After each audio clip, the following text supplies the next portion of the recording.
Hello everybody, come back to our video.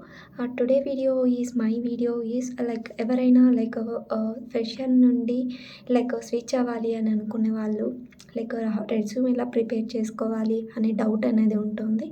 So ఆ doubt అనేది నేను క్లారిఫై చేస్తాను. ఎందుకంటే రీసెంట్గా నాకు మా టీంలోనే ఒక అబ్బాయి అడిగాడు. సో ఈ వీడియో చేస్తే బాగుంటుంది కదా, ఎవరికైనా యూజ్ అవుతుంది కదా అని దీంతో లైక్ ఒక వీడియో చేస్తున్నాను. లైక్ ఫస్ట్ ఆఫ్ ఆల్ మీరు రెజ్యూమ్ అనేది క్రియేట్ చేసుకునే ముందు మీకు ఆల్రెడీ తెలిసి ఉంటుంది. ఫస్ట్ మెయిన్ థింగ్ ఏంటంటే name, mail ID and like name, mail ID and phone number. ఈ మ్యాండేటరీ, ఈ త్రీ అనేవి మ్యాండేటరీ ఉంటాయి. సో ఆ త్రీ మ్యాండేటరీ అయిన తర్వాత మీరు ఫస్ట్ ఫ్రెషర్ అయితే అక్కడ ఎక్స్పీరియన్స్ అనేది మెన్షన్ చేయరు. సో ఈవెన్ ఫ్రెషర్ నుంచి స్విచ్ అయ్యే వాళ్ళనే పర్సన్, సో అక్కడ మీ ఎక్స్పీరియన్స్ అనేది ఫస్ట్ ఎంటర్ చేస్తారు. హౌ మచ్ ఆఫ్ ఎక్స్పీరియన్స్ అనేది ఎంటర్ చేస్తారు. నెక్స్ట్ మీ డిస్క్రిప్షన్ లైక్ మీరు ఏ స్కిల్ సెట్ యూజ్ చేసినారు, లైక్ ఆ ప్రాజెక్ట్కి. ఫర్ ఎగ్జాంపుల్ నా project novel health care.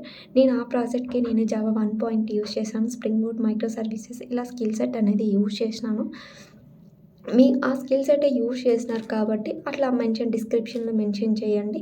Like ఏ సాఫ్ట్వేర్ ఏది యూజ్ చేసినారు, లైక్ ఇంటెల్జే క్లిప్సార్ యూజ్ చేసినారా, డేటాబేస్ అనేది ఏది యూజ్ చేసినారు, లైక్ దట్ ఎగ్జాంపుల్ నేను చెప్పాను.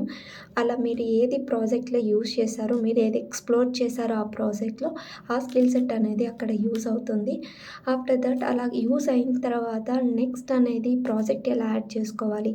ఫస్ట్ మీ ప్రాజెక్ట్ నేమ్ ఇస్తారు, దెన్ కింద క్లయింట్ నేమ్ ఇస్తారు, లైక్ మీరు ఏ క్లయింట్కి వర్క్ చేస్తున్నారని క్లయింట్ నేమ్ ఇస్తారు. దెన్ మీది ఏది లైక్ డొమైన్ ఏది, ఫర్ ఎగ్జాంపుల్ హెల్త్ కేరా, లైక్ ఈకామర్సా అనేది ఉంటాయి డొమైన్స్ అని. సో అలా వచ్చినప్పుడు మీరు ఆ డొమైన్ అనేది ఒకటి ఆ డొమైన్ని మెన్షన్ చేస్తారు. మీ లైక్ ఆ పీరియడ్ అనేది మెన్షన్ చేస్తారు. How many years working of project అనేది మెన్షన్ చేసిన తర్వాత ఆఫ్టర్ దట్ మీరు డిస్క్రిప్షన్లో ఏం చేస్తారంటే డిస్క్రిప్షన్ ఫస్ట్ ప్రాజెక్ట్ అంటే ఏంటి అనేది మీకు బేసిక్ క్లారిటీ అనేది ఒకటి ఉంటుంది ప్రాజెక్ట్ మీద.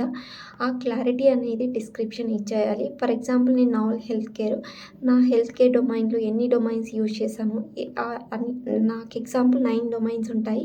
నేను 9 డొమైన్స్లో వర్క్ చేశాను, డెవలపింగ్ చేశాను, కొన్ని దాంట్లోకి సపోర్ట్ చేశాను.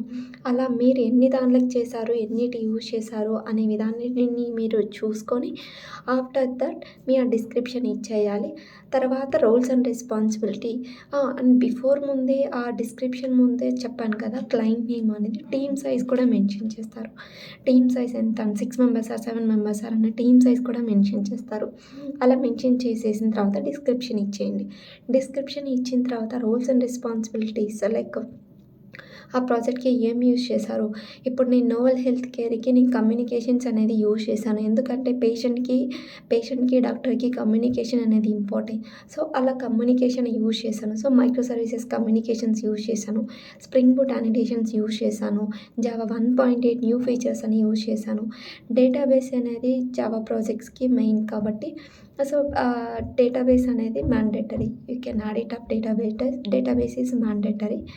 After that you can check that like database మ్యాండేటరీగా MySQL, MongoDB ఏదైనా మీకు ఏ డేటాబేస్ యూజ్ చేసి ఉంటారో ఆ డేటాబేస్ని యూజ్ చేస్తారు. ఆఫ్టర్ దట్ అలా అనేది రెజ్యూమ్ అనేది అలా క్రియేట్ చేసుకుంటామండి. మీకు ఎవరికైనా ఈ వీడియో నచ్చితే మీ ఫ్రెండ్స్కి షేర్ చేయండి. దెన్ మీకు నచ్చిన వాళ్ళకి షేర్ చేయండి. Please subscribe to my channel, then follow my account. Thank you guys.